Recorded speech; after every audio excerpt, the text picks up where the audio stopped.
It's early in the morning, but I want to bring some stuff to work with me. I shouldn't be packing these because I'm running late, but I don't care. My job sucks anyways. They can last 10 minutes without me. Fuck it.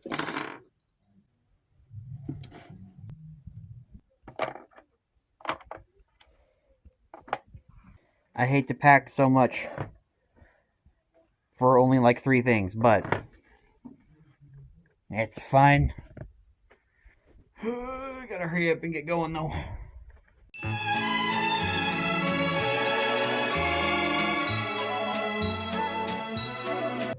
I left my glue at home, so I just went and I bought like a little foil tube. Do not buy foil tube glue. It is the worst thing ever invented. I don't care if you buy a 5-gallon bottle of this shit. Get the bottle. Don't get the tube. I opened up the tube and it shot glue into the cap and splattered all over the table. At work. On my pants.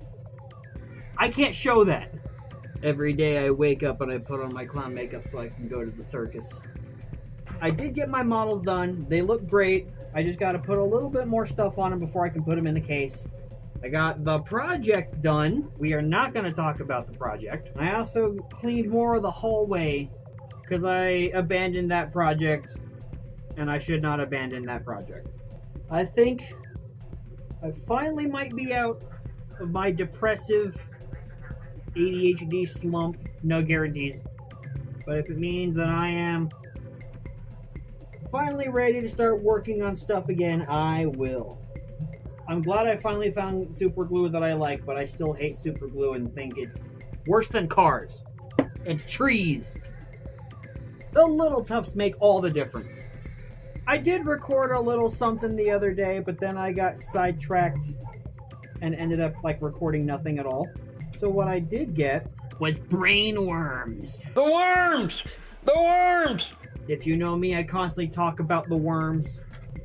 I have a little document that I've been working on, and it's all of the units that I have available to me right now for Warhammer, which is currently only 1. Hopefully, here in the next 2 years, I'll have 2.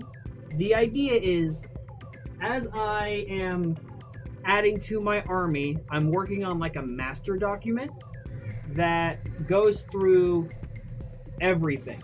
Warhammer is a big game. There's a lot of rules and a lot of things to keep track of, and everything is doing something, and it takes a lot to play a game of Warhammer. And so with this master document, I have at my disposal just a big ol' thing that lists every unit's strength and weakness. What makes this unit good? Why, what abilities should I look out for and keep in mind? What strategies should I use with it?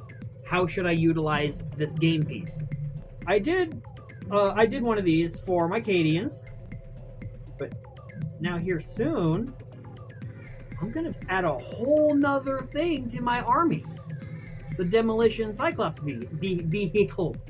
And so what I wanted to do, where the worms took over for my evening, is just sit down and figure, what does this thing even do? What is it good for? The Cyclops Demolition Vehicle is an interesting little thing. There used to be a third-party website called Forge World, if I'm remembering the history right. Don't correct me if I'm wrong.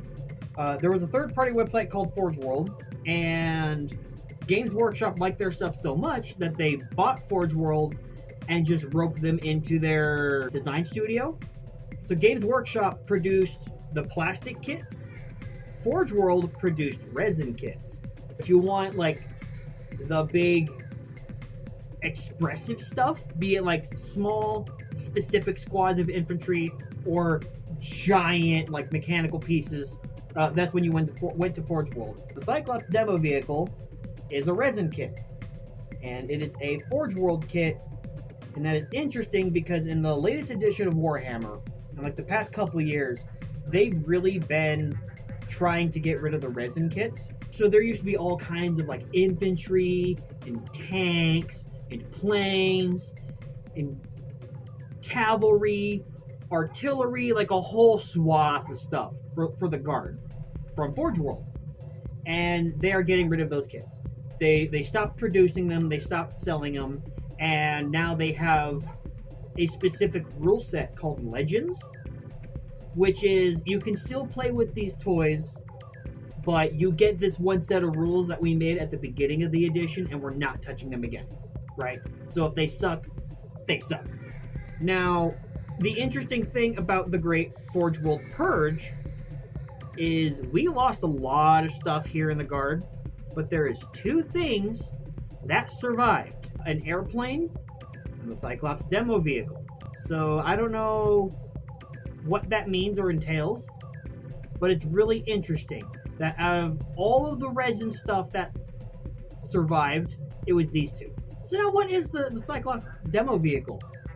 Part of why I like this master document that I'm working on so much is it really lets you theory craft and get into the crunchy, right? Because if you have a moment to look through every single rule in the game and compare it to the thing, you can find some really interesting stuff. So what does the Cyclops demo vehicle do? Well, it's a bomb.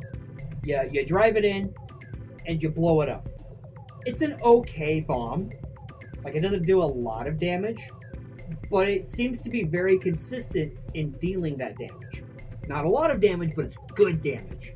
If the enemy destroys it before you get a chance to blow it up, it'll still detonate and potentially hurt everything around it.